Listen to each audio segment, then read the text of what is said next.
My name is Daryl. My name is Robert. And we've seen Collateral. I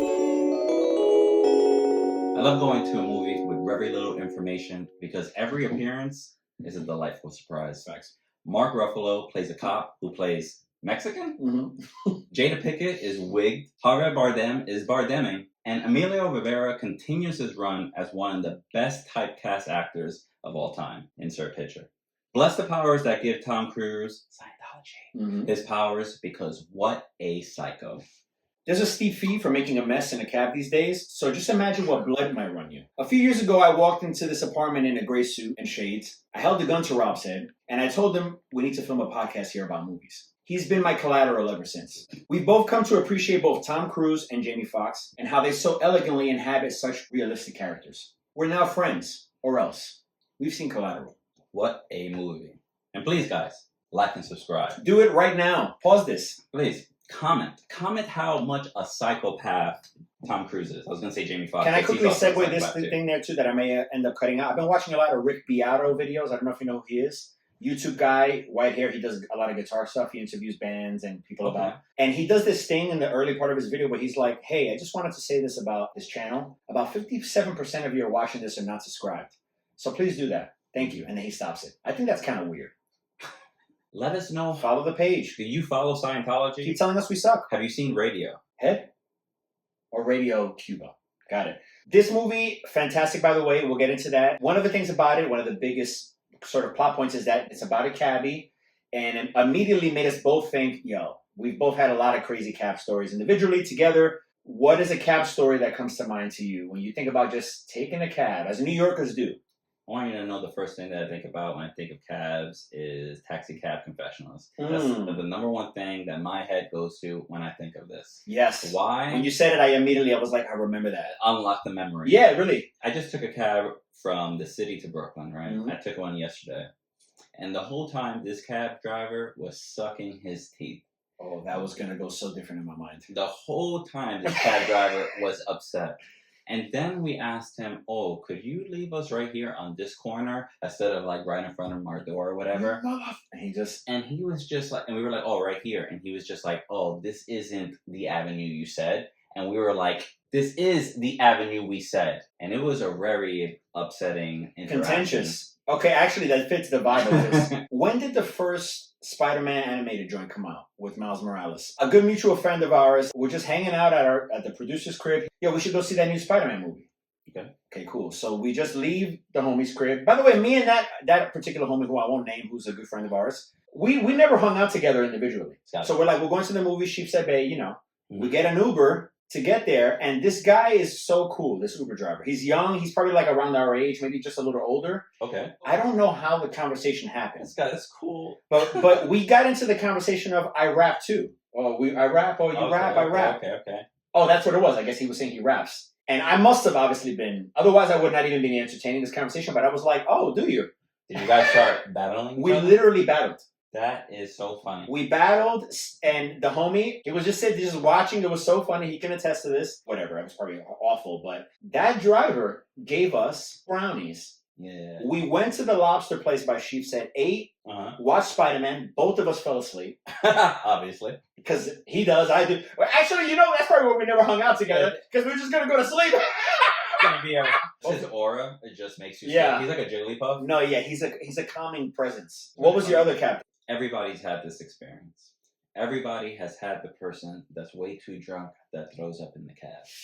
And it is a mess every single time. Yeah. I've had the situation where they throw up literally where you put your feet, on the seat, on the door of the cab. Sure. I've had many situations. In their sweaters or shirts, like one of our friends. This was also, kind of like dating myself. This is like a cab era too, where I was calling Bell or Mega. Shouts to Sunset Park. My mom is still using Bell and Mexicana to this day. Like those, like when you were calling a cab service. So you didn't get charged with that fee. But now you get charged with that fee. You get charged with a heavy fee. I've seen people almost fight old women. In a cab, you're saying? These are bus rides now. Who would have guessed? I said the bus. I said bus. My bad. I will say before we cut to the break, we did have a fun London. Speaking of London, we were just watching London in a movie, and Jason Statham is in this. We had a fun cab ride in London where there was a Chinese driver, and we could not wrap our heads around his accent.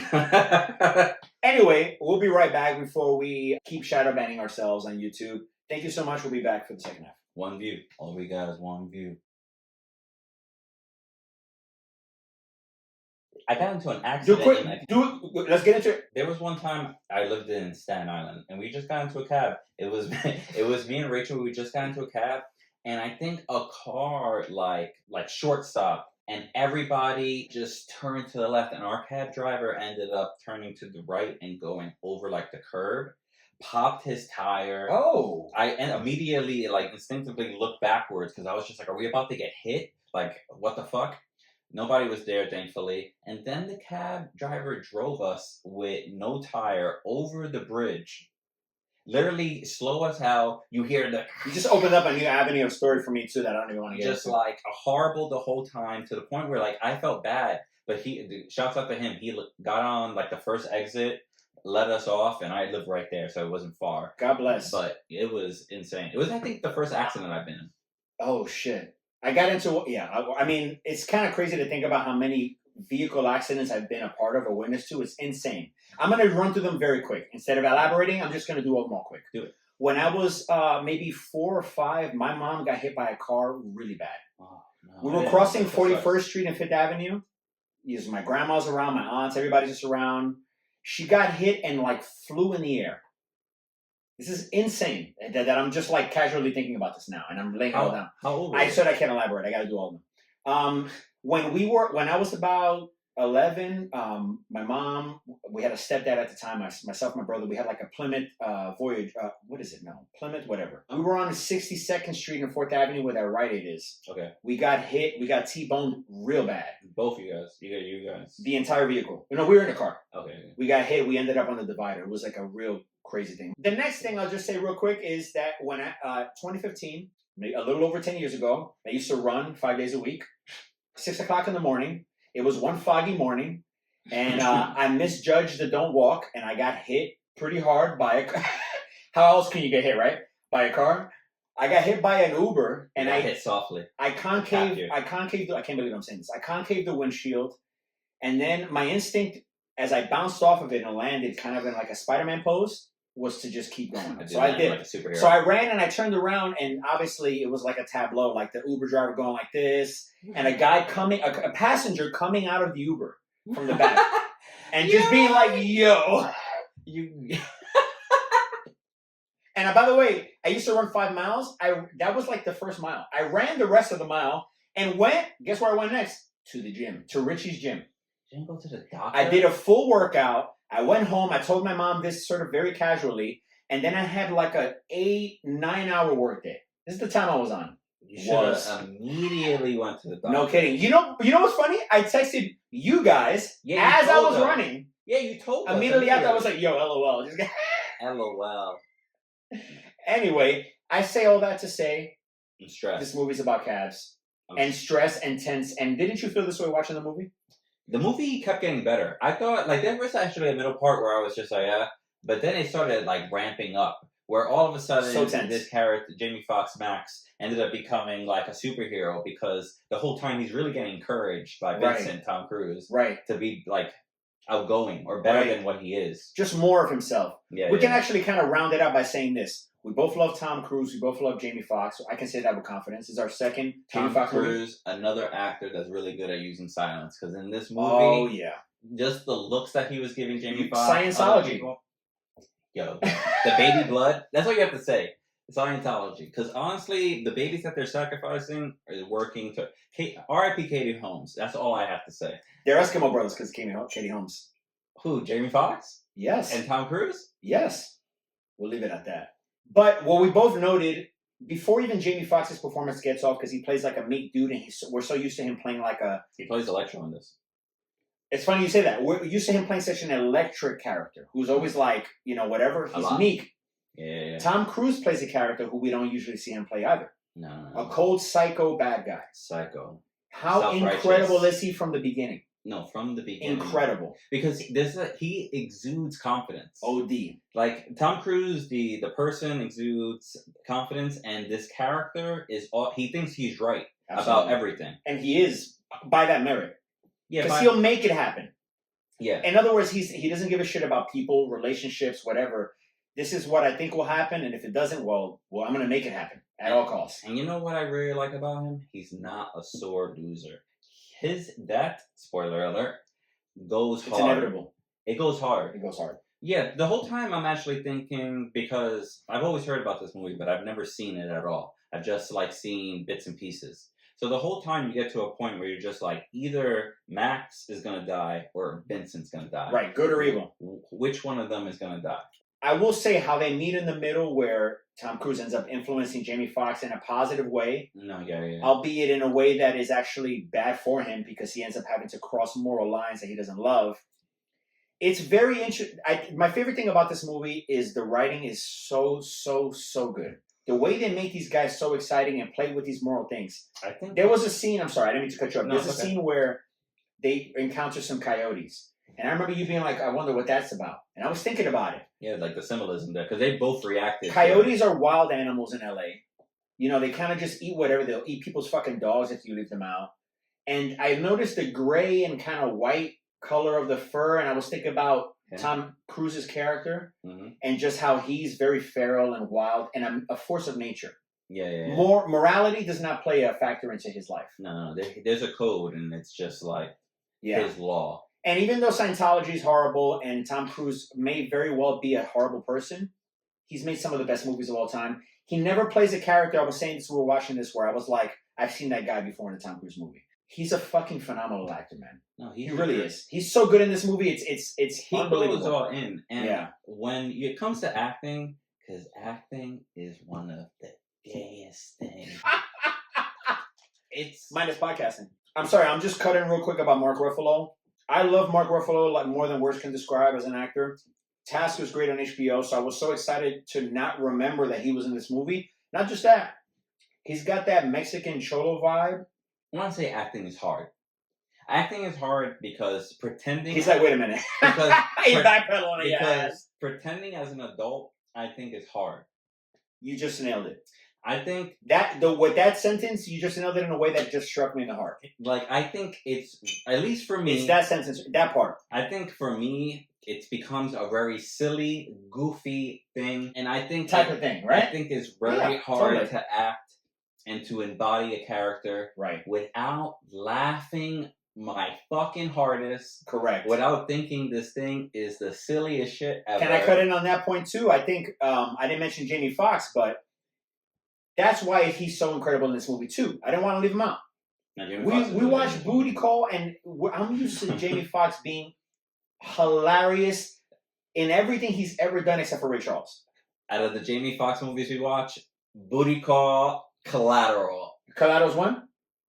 How are you scoring? I'm saying those are the two movies we've seen of him. I thought that was your ranking of it. I'm like, I'm confused there. No. Booty Call. No, but here's the thing. Though. He's a comedic guy. That's like an SNL film that feels like a long skit. Right. Oh, that's a good point.